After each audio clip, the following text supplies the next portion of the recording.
नहीं है, अभी जातिवाद बढ़ा नहीं है, कम है, जातिवाद कम मिल रहा है। कोई तिवारी लिख रहा है, कोई चौबे लिख रहा है, कोई छठे लिख रहा है, कोई सातवें लिख रहा है। ये क्या जातिवाद नहीं है? जो रिजर्वेशन है ना, ये कोई भीख नहीं है, ये प्रेजेंटेशन है, ये हिस्सेदारी है। और मैं चाहता हूँ ओबीसी महासभा के नेतृत्व में कि हिस्सेदारी सबकी होनी चाहिए। इसमें दिक्कत क्या है सरकार को? क्या प्रॉब्लम है सरकार को? क्यों नहीं देना चाहती हिस्सेदारी? इसका हिस्सेदारी इसलिए नहीं देना चाहती कि जो 3% लोग हैं वो 80% जो देश की आर्थिक स्थिति पे 80% पे कब्जा है, तो वो सरकार इसीलिए इनसे डर रही है कि ये 80% लोग हैं, जो लोग आज भूखमरी के कगार पे हैं, जो 3% लोग हैं वो आज पूरी तरीके से इनका कि आज केंद्र में भारतीय जनता पार्टी की सरकार है, उससे पहले कांग्रेस सरकार थी, कांग्रेस सरकार ने भी नहीं कराया। कांग्रेस सरकार का भी पक्ष थोड़ी कर रहा हूं मैं तो ये कह रहा हूं कि हमारे लिए कांग्रेस और मानवर कांसीराम साहब ने क्या कहा था कि कांग्रेस और बीजेपी सांपनाथ और नागनाथ है, तो उसमें मानवर साहब ने गलत क्या कहा था? आज वही तो है, वही चीज हो रही है।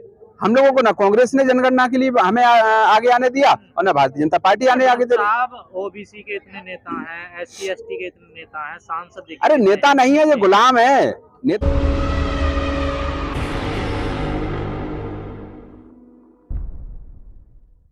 नहीं है, अभी जातिवाद बढ़ा नहीं है, कम है, जातिवाद कम मिल रहा है। कोई तिवारी लिख रहा है, कोई चौबे लिख रहा है, कोई छठे लिख रहा है, कोई सातवें लिख रहा है। ये क्या जातिवाद नहीं है? जातिवाद के नाम पर शोषण हो रहा है। और जब जाति की जनगणना हो जाएगी, उनको हिस्सा मिल जाएगा, उनको राजनीति में हिस्सा मिल जाएगा, उनको सामाजिक हिस्सा मिल जाएगा, तो उनको ताकत मिल जाएगी। ये जो रिजर्वेशन है ना, ये कोई भीख नहीं है, ये प्रेजेंटेशन है, ये हिस्सेदारी है। और मैं चाहता हूं ओबीसी महासभा के नेतृत्व में कि हिस्सेदारी सबकी होनी चाहिए। इसमें दिक्कत क्या है सरकार को? क्या प्रॉब्लम है सरकार को? क्यों नहीं देना चाहती हिस्सेदारी? इसका हिस्सेदारी इसलिए नहीं देना चाहती कि जो 3% लोग हैं वो 80% जो देश की आर्थिक स्थिति पे 80% पे कब्जा है, तो वो सरकार इसीलिए इनसे डर रही है कि ये 80% लोग हैं, जो लोग आज भूखमरी के कगार पे हैं, जो 3% लोग हैं वो आज पूरी तरीके से इनका 80% लोग हैं, फिर भी दबाव नहीं बना पा रहे सरकार। देखिए दबाव क्या, दबाव सरकार से बड़ा कुछ नहीं दबाव होता है। सरकार के पास सारे सिस्टम पे कब्जा है, ईवीएम पे उनका कब्जा है, चुनाव आयोग पे उनका कब्जा है, सुप्रीम कोर्ट पे उनका। तीन ही तो ताकतें हैं हमारे देश की। आप जैसे मीडिया साथी हैं, आप देखिए, मैं नहीं लगा रहा हूँ, पूरा देश आरोप लगा रहा है।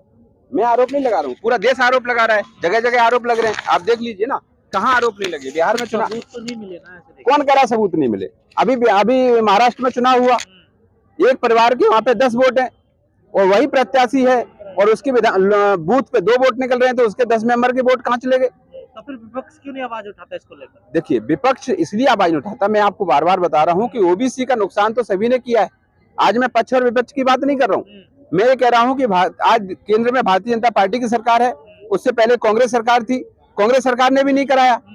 कांग्रेस सरकार का भी पक्ष थोड़ी कर रहा हूँ मैं तो ये कह रहा हूँ कि हमारे लिए कांग्रेस और मानवर कांसीराम साहब ने क्या कहा था कि कांग्रेस और बीजेपी सांपनाथ और नागनाथ है, तो उसमें मानवर साहब ने गलत क्या कहा था? आज वही तो है, वही चीज हो रही है। हम लोगों को ना कांग्रेस ने जनगणना के लिए हमें आगे आने दिया और ना भारतीय जनता पार्टी आने आगे दे रही। ओबीसी के इतने नेता हैं, एससी एसटी के इतने नेता हैं, सांसद। अरे नेता नहीं है, ये गुलाम है। नेता नहीं, इनको नेता नहीं कहते हैं। नेता मानवर कांसीराम साहब थे। अखिलेश यादव नेता नहीं है, तेजस्वी यादव नेता नहीं है। देखिए, अखिलेश यादव तो बात बोल रहे हैं ना, पीडीए की बात कर रहे हैं ना, पीडीए की बात तो की है ना अखिलेश जी ने। मैं ये नहीं कह रहा हूँ, मैं इनकी बात कर रहा हूँ। जैसे हमारे भारतीय जनता पार्टी में ओबीसी के लीडर हैं, मैं उनकी बात कर रहा हूँ। वो नहीं बोल सकते, वो करा के बात करके दिखाएं जाति का जनगणना की। एससी के 131 सांसद हैं, बात करके दिखाएं, लेकिन गुलाम है, ये बात नहीं करेंगे। इनको बात करने से कोई मतलब नहीं। तो फिर रास्ता क्या है सर इसके? हमारा रास्ता यही है कि हम सभी लोग, पूरे देश के लोग इकट्ठे हुए हैं, पूरे देश के लोग हम इस दबाव को बनाएंगे और सरकार को, और आपके सोशल मीडिया के माध्यम से, आप सभी साथियों के माध्यम से ये आवाज को बुलंद किया जाएगा। पूरे देश में बुलंद है। मोदी जी भी तो ओबीसी से ही आते हैं ना? मोदी जी ओबीसी है या नहीं है, ये तो मोदी जी को पता होगा। वो तो कहते हैं कभी हम 35 साल भीख मांगी है, कभी मुझे क्या पता भीख मांगी, कौन सा सर्टिफिकेट दे रहे भीख मांगने का? डिग्री कुछ नहीं है।